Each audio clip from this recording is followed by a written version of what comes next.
Have you ever wondered what it's like to fly a real-life jetpack? Well, I have too, and today I was gonna give it a try. Doing this can be very dangerous because the jets are spitting out fire that is 2,000 degrees, so I had to wear a very special suit that would allow me to handle the heat. Going into this, I had a number of questions. How high would I be able to take this thing? How hard was it to control? Well, to answer those questions, this is Sean, who is gonna teach me everything I needed to know. This thing's never been flown before, so you're a test dummy. Totally kidding.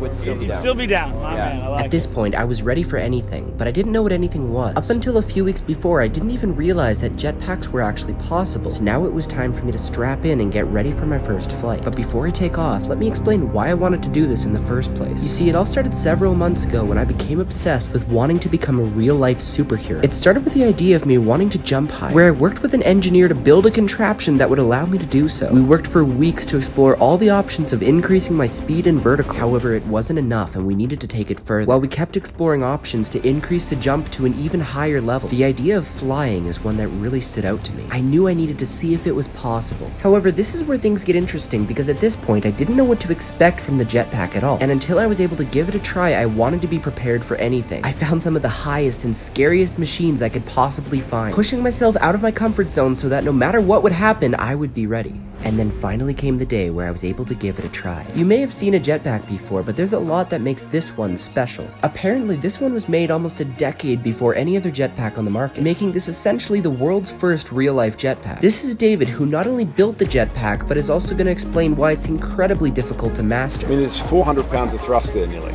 Wow. It's a lot. So that's hover. If you held that position there, you'd be doing 100 miles an hour. And the final thing you might notice before I'm ready to ride this, aside from how difficult it can be to learn, is it gets really, really loud.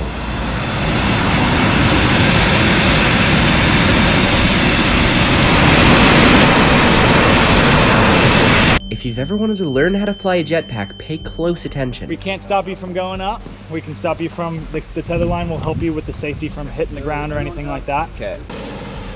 Because before I could even attempt the first flight, I needed to go through a detailed training procedure. I'll have full control on your hands like this, flying with you for the whole entire first flight, okay? He expressed that he almost never lets go of someone during the first flight, since it's really difficult to get full control of right away. However, I wanted to see how good I can get on the first flight, and I told him I was willing to be challenged.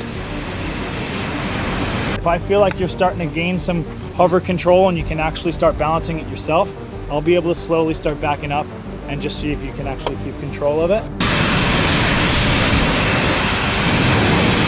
The left side's the yaw. It's very, very sensitive, both throttles and the yaw control. And when he said sensitive, he really meant it. I didn't realize how sensitive these could actually be. It's micro movements. I mean, within 1/8 of an inch, you can be able to do an entire 360. So we kept practicing it for a while. He said if he could even see my hand move, I was turning too much. In order for you to stay hovering and not to continue moving forward, it's those arms are going to be completely flat horizontal. And this is exactly what David was saying earlier, where even 15 degrees forward would take you up to 100 miles an hour. You see how that you have the movement of this? Yeah. That's going to control your forward movement and your backward movement. And this is where things finally started to get interesting. Because while I felt I understood the controls right from the beginning, actually trying it was a whole different story. It took me a long time to actually get comfortable, but my goal was to make him entirely let go. Keep those arms up to the point where if I'm able to start backing my hands away and you're not coming into me, that means you're hovering perfectly.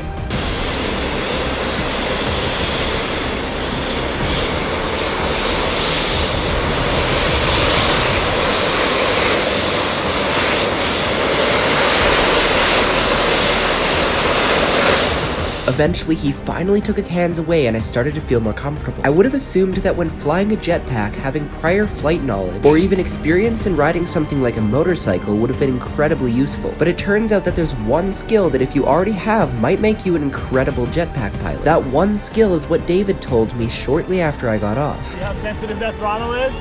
Yeah. Come on forward. It's okay. Come on forward. Yeah! Appreciate it.